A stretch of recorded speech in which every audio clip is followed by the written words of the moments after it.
One of the reasons for the absence of the Princess of Wales is sometimes called a difficult relationship with Camilla. Allegedly, having reached the most important step in the English hierarchy, Camilla began to very fiercely push away from herself all those who were able to outshine her.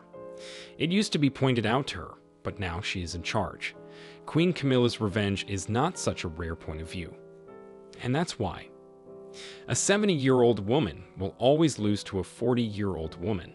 However, Kate has not only youth on her side, but also an impeccable reputation. She did not have a stormy youth, scandalous relationships, divorce, and the position of the third superfluous in someone else's marriage. And this is exactly all that Camilla has in her record. In the 70s of the last century, the royal family rejected the very idea of Miss Shand joining their circle, although Camilla is an aristocrat.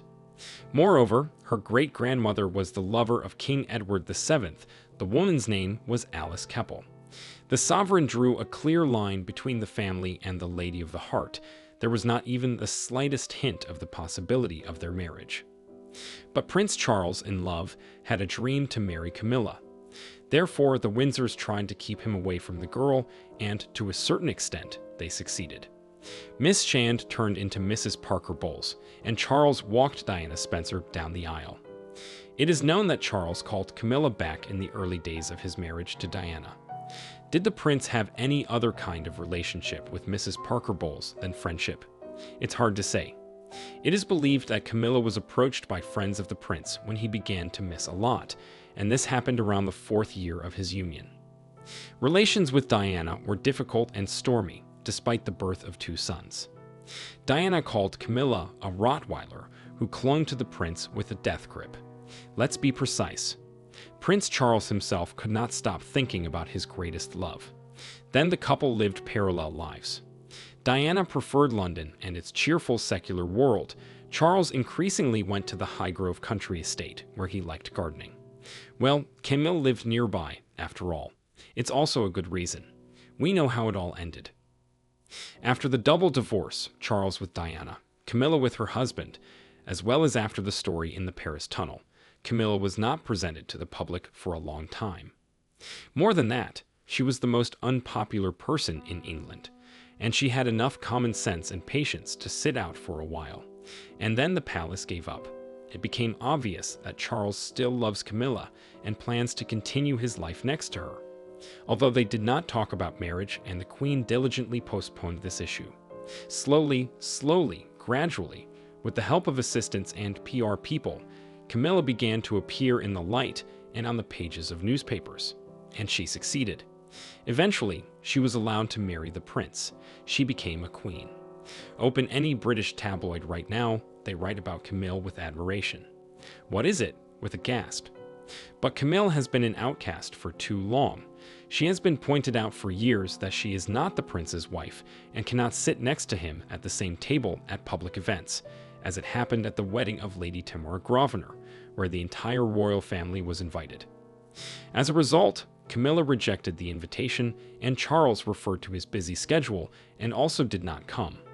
When Camilla married the prince and became the Duchess of Cornwall, it was she who hissed at Meghan Markle, who slightly increased her pace and turned out to be next to her, and should, according to etiquette, go after. Know your place. She knew her place, and now she's telling the others where the place is for them. Prince Harry did not hesitate to compare Camilla to the evil stepmother from a fairy tale in his memoir, Spare. As we know, when the prince arrived in February 2024, alarmed by his father's condition, he was given only 12 minutes to communicate, and even then in the presence of the Queen. Further attempts to meet with Charles II were unsuccessful. Harry was deprived of real estate in London, and his son was not congratulated on his birthday. This is Queen Camilla's revenge, many say confidently. Of course, Prince Harry messed up himself. Bringing out the best things related to your family into the public space is not a good idea. But isn't the king's uncompromising behavior towards his youngest son the result of Camilla's influence? So Carl is a Wayman?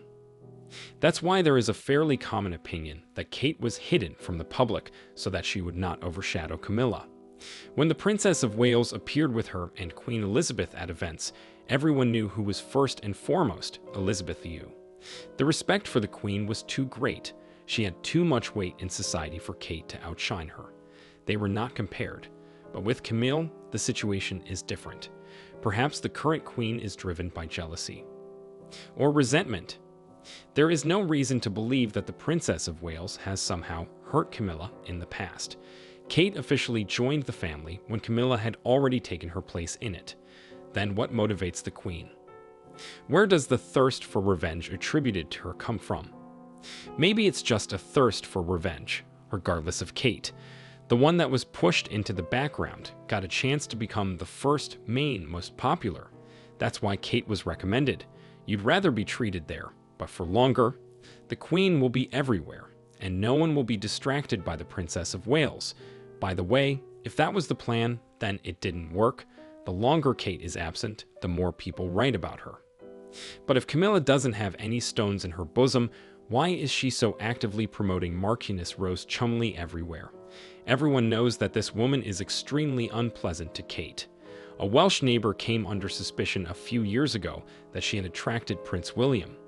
Until that time, the Cholmondeleys and the Welsh communicated, and after that they abruptly stopped. However, now the Marquise Rose found herself among the Queen's close confidants. The explanation is ridiculous. The young woman is a friend of Campbell's daughter. Isn't Rose the trump card that the Queen pulled out of her sleeve to annoy the Princess of Wales? If that's the case and Kate is really not feeling well, then this is an extremely cruel game. There have already been reports in the press from insiders that Camilla had previously tried to insert a wedge between William and Kate. How much this corresponds to reality is a question. However, the current situation in the BCS is increasingly reminiscent of a good old English detective story, with a mysterious disappearance, many nuances in the relationship between representatives of the same family. Unfortunately, we have neither Sherlock Holmes nor Hercule Poirot at our disposal to unravel this tangle.